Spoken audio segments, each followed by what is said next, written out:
जय Jagannath अभिप्तास unique world को स्वागत। यही भिडियो रे आपण मानक पई रहिछि आसंता काली आमर जो द्वितीय पीटीएम मीटिंग अनुष्ठित हेबाकू जाउछि सेही बैठकर रिजोल्यूशन टी को आपण माने किपरि लेखिबे निजर रेकर्ड रे। तो चलंतु सेही विषय रे आमे विस्तृत भावे आलोचना करिबा। चलंतु विलंब न करी आरंभ करिबा कार्यक्रमटी को। प्रथमे देखंतु बैठक नंबर 2 देबे कहीं एही शिक्षा वर्षर यह हेउछि द्वितीय बैठक। तारीख अछि आमर 30/7/2025 बुधवार पई। अद्यता 30/7/2025 तारीख बुधवार दिन अपराह्न 2 घंटा समय आंभ विद्यालय एसएमसी रो सभापति एठी आपण माने निज सभापति नाम लिखिबे।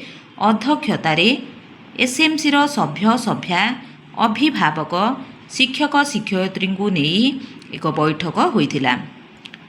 ओडिशा विद्यालय शिक्षा कार्यक्रम प्राधिकरण पत्र संख्या 8222 तारीख 29/7/2025 आधार रे विद्यालय रे सरकारक निर्देशनामा अनुजाई निम्नोक्त निर्धारण गुड़िक सर्वसम्मतिक्रमे गृहीत हैला। निर्धारण 1 कौन अच्छे देखिबा। सर्वप्रथमे प्रधान शिक्षयित्री समस्त को स्वागत जनाई आस स्कूल जीवा अभियान कौन तार प्राक प्रस्तुति विद्यालय स्तर रे तार बहुल प्रचार और प्रसार पदयात्रा आंचलिक स्तर रे शिक्षा सभा आदि विभिन्न कार्यावलीर सुचारू रूपे संपादन पाई समस्त सहयोग कामना कले। निर्धारण 2 विद्यालय रे छात्र छात्री मानक पाई निरापद परिवेश सृष्टि बालिका मानकर सुरक्षा और निरापत्ता निमंते सचेतनता और कर्म क्षेत्र रे महिला कर्मचारी मानक पाई सुरक्षा को सुनिश्चित करने निमंते महिला सहायता नंबर 181 शिशु सहायता नंबर 1098 पुलिस सहायता नंबर 112 एवं स्कूल स्टूडेंट हेल्पलाइन नंबर 180034567222 को विद्यालय रे प्रदर्शित कराजिबा कथा कुहागला। निर्धारण 3 रही केंद्र सरकारंकर प्रमुख कार्यक्रम मांक पाई गछटिए 2.0 को व्यापक करने निमंते अभिभावक गुरु दायित्व रही कथा से बुझागला। एथिपाई राज्य सरकारंक तरफरु विद्यालय रे व्यापक चारारोपण कार्यक्रम को त्वरान्वित करने पाई समस्तंक सहयोग कामना करागला। निर्धारण 4 प्राथमिक और माध्यमिक स्तर रे पढ़ुथिबा छात्र छात्री मानक मासिक ऋतुस्राव जनित परिष्कार परिच्छन्नता निमंते विद्यालय रे इनसिनेरेटर और भेंडिंग मेसीन रो व्यवस्था करा जाइथिबारु माँ माने सेमानक झियो मानकु ए विषय रे अवगत कराइबे। तत्सहित स्वच्छ पानीय जलर उपलब्धता और शौचालयर उपयुक्त व्यवहार को सुनिश्चित कराइबाकू कुहागला। निर्धारण 5 सेप्टेम्बर 1 रु 15 तारीख पर्यंत विद्यालय रे स्वच्छता पक्ष पालन अवसर रे हेबाकू थिबा 15 दिनर प्रस्तावित कार्यक्रम रे समस्तंक सहयोगर आवश्यकता रही। तेणु विद्यालय परिवेश को सफासुतरा करिबा और कार्यक्रम को सफल करने निमंते समस्तंक सहयोग कामना करागला।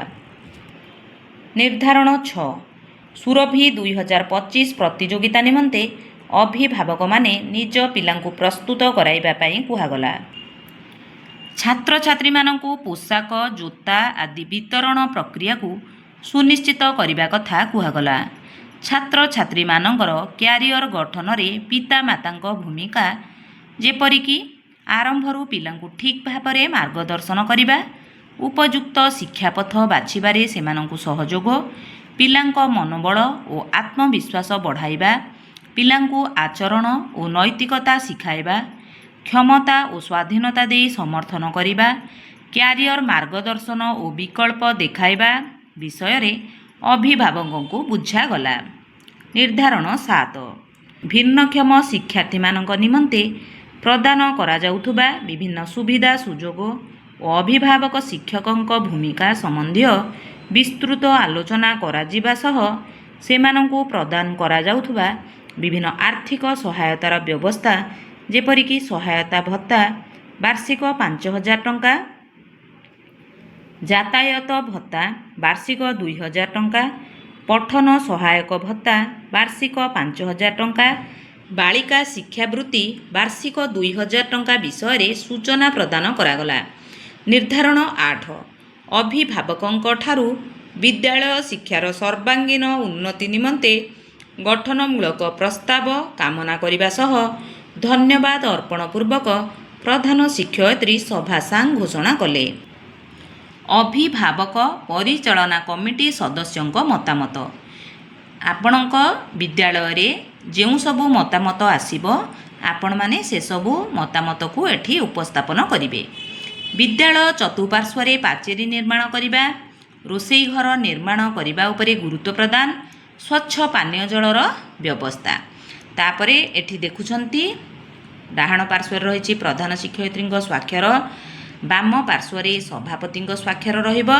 ତାପରେ ତଳକୁ ତଳ ଉପସ୍ଥିତ ସମସ୍ତ ସଦସ୍ୟ ଯଥା ଯେଉଁ ଅଭିଭାବକମାନେ ଉପସ୍ଥିତ ଥିବେ ଜଣ ଜଣ କରି ତଳକୁ ତଳ ସିଗ୍ନେଚର କରିବେ। ଆଶା କରୁଛି ଭିଡ଼ିଓଟି ନିଶ୍ଚୟ ଭାବେ ଆପଣମାନଙ୍କ ପାଇଁ କାଲି କାର୍ଯ୍ୟରେ ଆସିବ। ଯଦି କାର୍ଯ୍ୟରେ ଆସିବ ବୋଲି ଭାବୁଛନ୍ତି ଦୟାକରି ଭିଡ଼ିଓକୁ ଲାଇକ୍ କରିବେ, ଶିକ୍ଷକ ବନ୍ଧୁମାନଙ୍କୁ ସେୟାର କରିବେ, ମତାମତ କମେଣ୍ଟ ମାଧ୍ୟମରେ ଦେବେ ଏବଂ ଯେଉଁ ବନ୍ଧୁମାନେ ମୋ ଚ୍ୟାନେଲକୁ ନୂଆରେ ଆସିଛନ୍ତି ଅନୁରୋଧ ମୋ ଚ୍ୟାନେଲକୁ ସବସ୍କ୍ରାଇବ୍ କରିବେ। ରହୁଛି ଧନ୍ୟବାଦ। ଜୟ ଜଗନ୍ନାଥ।